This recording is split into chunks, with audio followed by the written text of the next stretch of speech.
And welcome to the world's first NFT podcast, the Nifty.Show. We rolled the dice to see which 2 out of 3 hosts you would get today. You ended up with me and Sir Lord Travis Wright. Hello, Travis. How's it going, folks? Nice to see you. It's nifty to be here. I'm just over here Feeling staying nifty. nifty.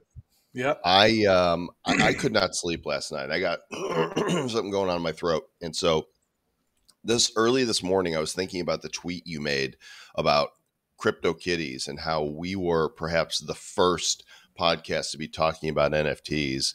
And I went and listened to that show again 4 years ago on December 17th, 2017 is when we did it. It's a hysterical show. And we're going to replay it next week with some commentary on bad crypto. Yeah. Yeah, there's actually 2 episodes where we covered the CryptoKitties. The first one was right when we heard about it, and then we were laughing, and we immediately created a podcast. Like right when that, and then we went and looked at the CryptoKitties. You sent my link because I lost my CryptoKitties because like the day after my MetaMask crashed, like I got MetaMask for the very first time specifically to get those CryptoKitties, and then my MacBook crashed the very next day.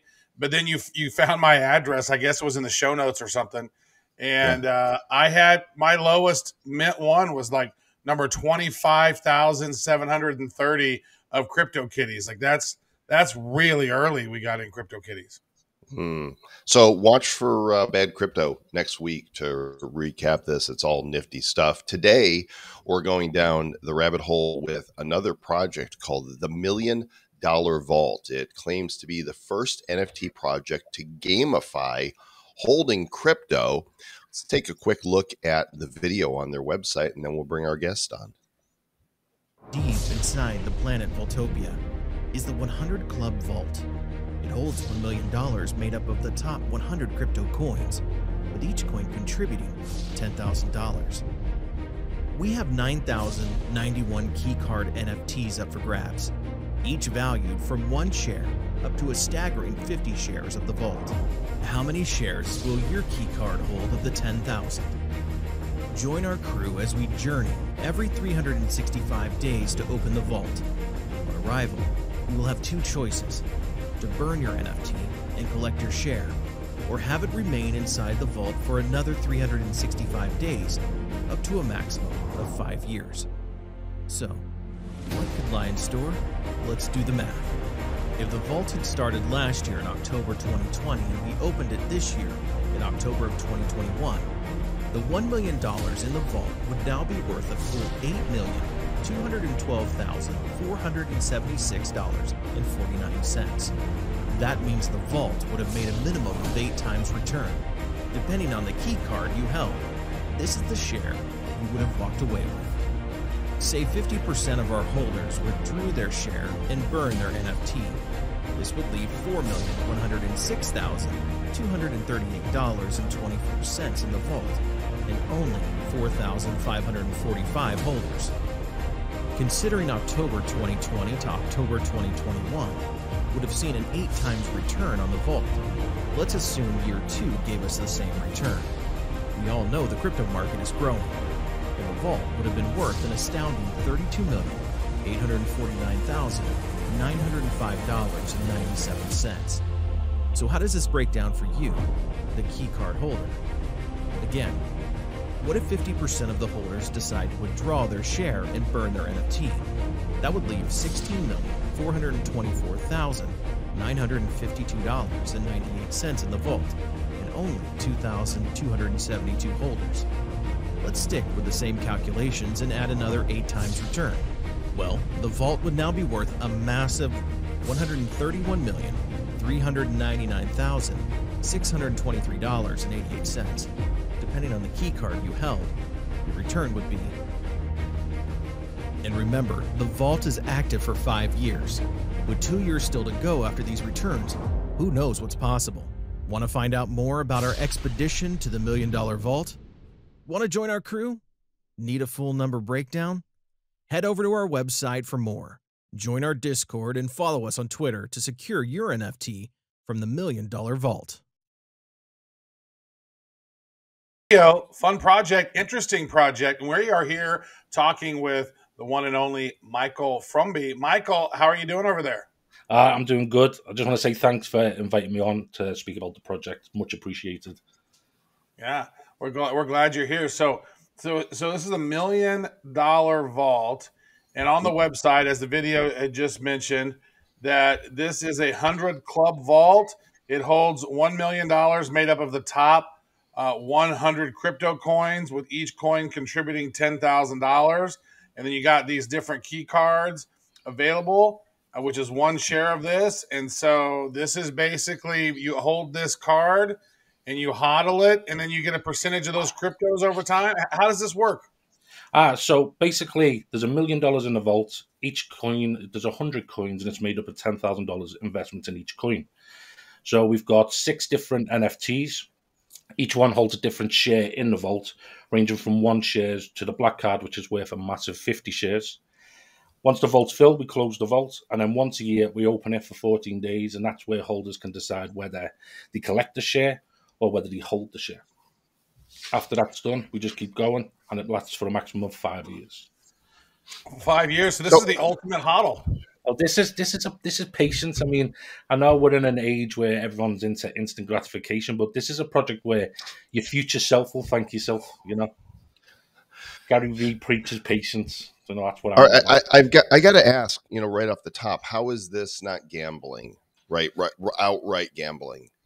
Well, let's be honest, like crypto in general and the entire industry, no one knows, like, can predict exactly where everything's going.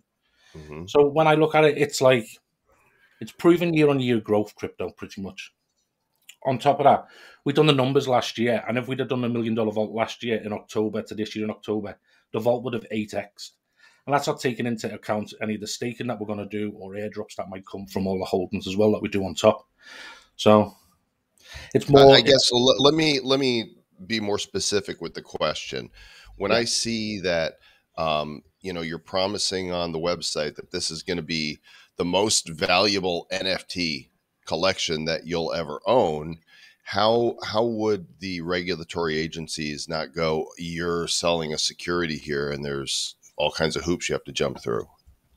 Well, first off, if you look at other NFT projects, let's take, for example, we're actually a game studio. We've had 5 million people play our games. Yeah. So rather than us create a project where it's based on like a potential team potentially making a game, we base this project off of the facts of what we've seen last year. Now, it is based on the numbers of last year to this year. In essence, no one knows where it's going to go. So in regards to it, like it's a fun project, and on top of it, it's also gonna be a fun social experiment to see how people actually react to it as well on top. So it is interesting. And so what I want to know is, so I have this NFT, I'm holding it, and then I can still trade it or sell it on OpenSea anytime I want, right? It's just during that 14-day window sometime in 2022 will I have the opportunity to burn it and then to collect the fees that are inside those vaults. Yeah, so basically every 365 days, that's when you will get the option if you're going to burn it or if you're going to hold the key card. And during that time, you can still sell on the secondary market on OpenSea. Of course you can. The main purpose of the NFTs is to actually protect the crypto, because, let's be honest, everyone gets a bit itchy with the market going the way it does, up and down, and people pull. So this is mainly for protecting the crypto from people who usually have that itch to like pull out. You know, it's going to go through ups and downs. It's going to go through swings. It's going to be a hell of a ride to watch and witness. You know, it's massive, the social experiment side to it. Is this going to be in an escrow? Because how does the NFT members protect themselves from your team? Yeah, so, well, first off, we are fully KYC verified and doxed by Civic.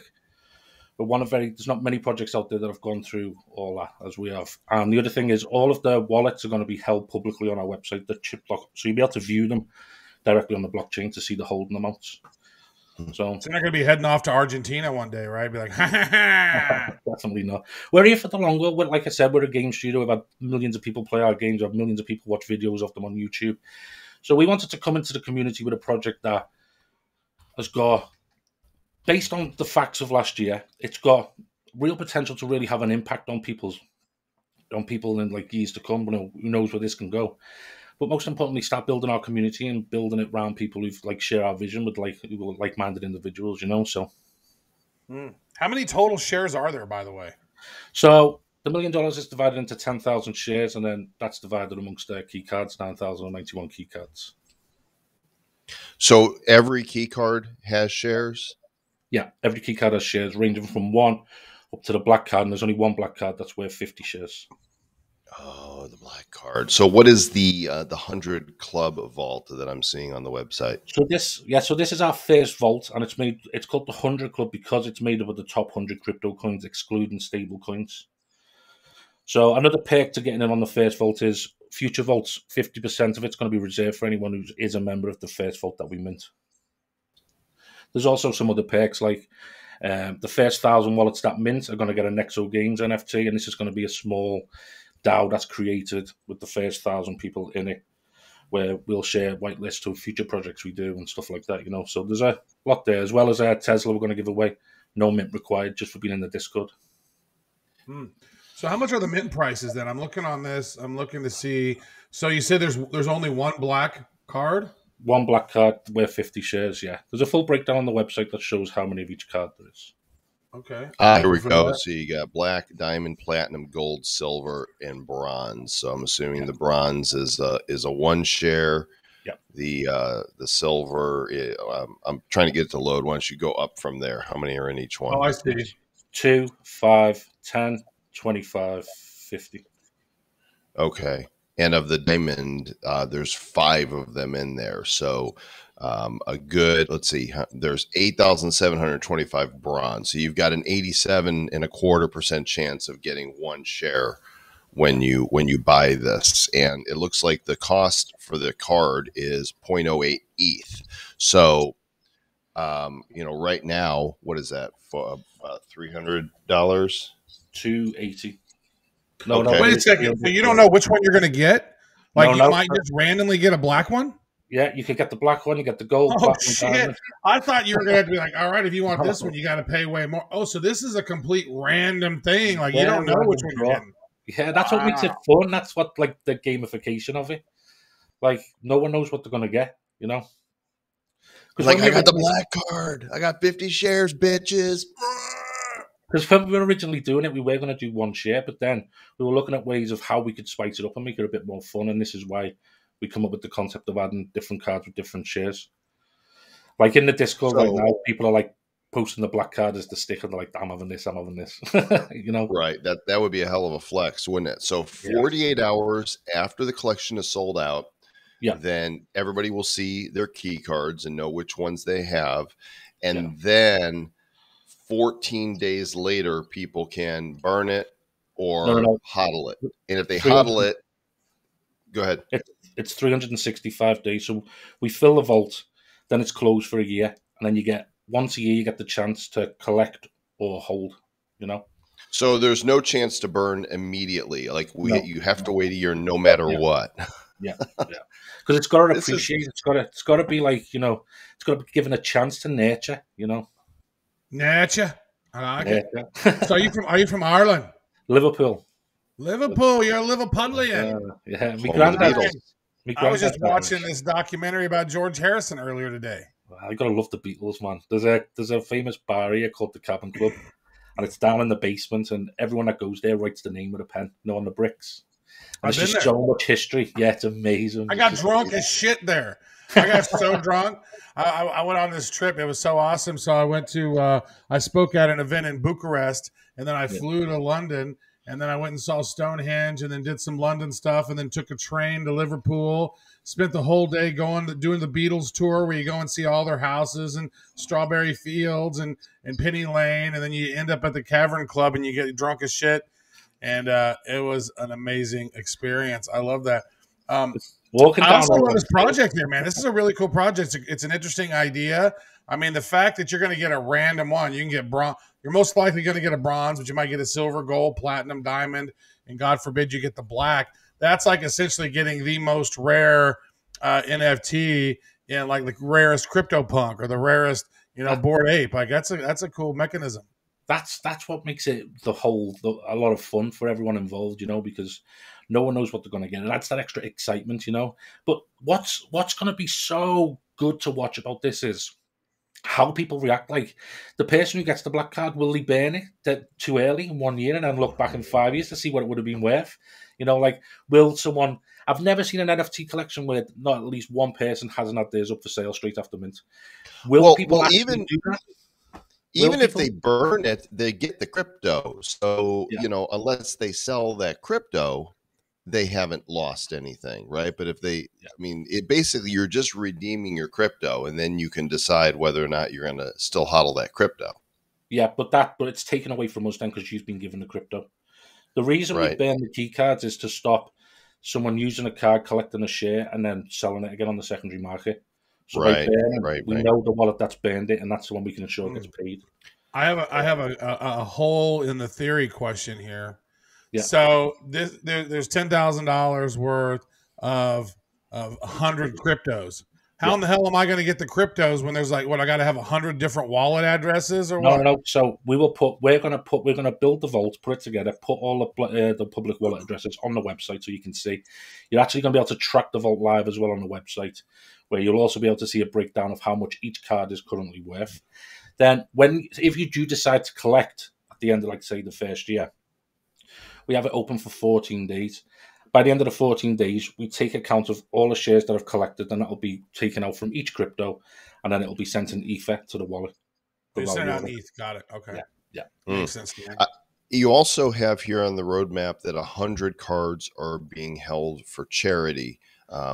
Donations are going to go via Just Giving. So is it possible that the charity ends up with the black card? No. So we're going to reserve 150, and we've already said on our website, if we get a platinum, black, or diamond, we're actually going to raffle that off and airdrop it free to anyone who's a bronze or silver holder. But another thing that's really incredible is 100 key cards. I mean, you've seen the numbers last year, 1 to 8 this year, yeah? Imagine in 5 years' time, like, if potentially what it could be worth, and then being able to jump on a Just Giving campaign and just max out all of their, like, half their website. It'll just be incredible because... For me, like, I'm a big fan of big charities, but I feel like Just Giving is actually given to the source. It's actually directly going to have an impact on the person. So that's why we chose Just Giving, you know? I love it. You're kind of hitting on something here. You know, Joel, when we were talking about creating a Nifty index fund, right? And I think I own the domain niftyindexfund.com. It's kind of like this. It's like, here you are. It's like but what you're doing in a different way. Where I was thinking, well, we could put a bunch of NFTs in there, and then those can be, you get a share of those, and those can grow in value. But your idea of taking the top 100 cryptos, putting them in there, I like that. I'd probably maybe even extend that into another vault with the top 300. Because if you're putting $100, if you're putting $1,000, $10,000 and some of those in the top 300, some of those could go moon like crazy, and that whole pool could be ridiculous. That's what's beautiful about this, because there's so many different vaults we can do. Like we've discussed, we could do like a prime number vault. We can do the top 50, top 300, top 500. There's so much room here for us to go into where we can create more fun collections. And again, the people that mint one of these first key cards from the 100 Club will get access to the vaults earlier than other people, you know. So, once this sale is done, really the heavy lifting on your side is done. The cryptos are locked up, the cards, 1 year later, we come back and decisions are made. But you're saying that you might roll out some other funds, some other vaults during that time. Well, we're definitely going to launch other other NFT projects, and we're also going to launch more vaults. Our next one's definitely going to be more traditional sided NFT. And then more vaults after that. But the tracking on the website is going to be interesting to watch, see how many people are actually looking every day, and Well, let me ask you this, Michael. There's 10,000 of them, and I think it's appealing enough. You should sell out, but what if you don't? What happens? So the first thing that we're going to do is fill the vault. As long as the vault's filled, if the mint slows down, that's not an issue, because everyone's shares locked up, publicly viewable, everyone can see it. So after that, then, if it's just slow, then that's totally fine, Yeah, they could sell them later on, right? So whatever the value of those, like the value of the vault goes up, well, then the value of those cards go up. Exactly. So, we only need to do, I can't think of the number off the top of my head, but we don't need a massive, like, I think it's less than 50% to fill the vault, so we're all good with that, you know. Oh, so, if crypto starts mooning, people are like, oh, crap, I can go get one of these cards. Like, and then they're going to go boom like that. Yeah, exactly. So, like, it's just going to be so much fun to see. The social experiment side for me is the one that's, because I can see people talking in the Discord and like, what do you do? What, I'm going to hold till the end. And we know a lot of people paper hands, whereas like this is given diamond hands to paper hands because it protects the crypto, So like, but it's just seeing like if people cash out too early and like seeing, because the wallet addresses are going to be in public, it'll be fun to see if like any philanthropists feel like throwing something extra in for all the members, because like, of course, staking will be going into the vault, airdrops if anyone does airdrops. Plus, on top of that, if people want to go and throw things into the vault, they will be able to because the addresses will be public. So it's so here's my shitcoin, right? And you can just drop it into the vault, and it becomes part of whatever's in there, gets distributed. Yeah, and it's community decisions as well. Like at the end of the year, after people have collected, the ones that remain will be able to make decisions like anything that's dropped out the top 100 that they want to sell. And then we buy the ones that have entered. Like it's all going to be based on community decisions. It's a community project, and we've got a really good community going strong in their Discord, which is just, what matters the most is your community. Yeah. The whitelist. About this, Joel, is if you're thinking about it, like there's 10,000 of them, but the vault has $1 million worth of that, and for you to get one share of that is you're basically putting in a couple $100. Like the value of this thing, if it's done right, like this is almost like a really smart way to do future contracts, right? And it is, yeah. And if you scroll down on the website, there's a section where I've even though last year done an 8x, I show people like even if it only like 3x every year for 5 years, what it'd be worth if you go a bit further down. You'll see a small table there.